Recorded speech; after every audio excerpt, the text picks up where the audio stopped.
செய்வாயா? உயிரை திருகி கையில் தந்தால் ஊக்கி என்று சொல்வாயா? ஆமாம் என்று சொல்லிவிட்டால் ஆண்டுகள் 100 உயிர் தரிப்பேன்.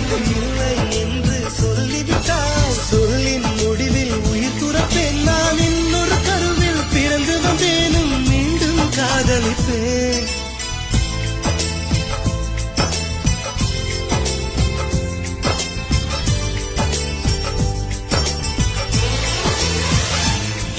ஓர் சாலை வளைவில் உன் பிம்பம் தொலைந்ததடு. அங்கேயே நின்று கொண்டு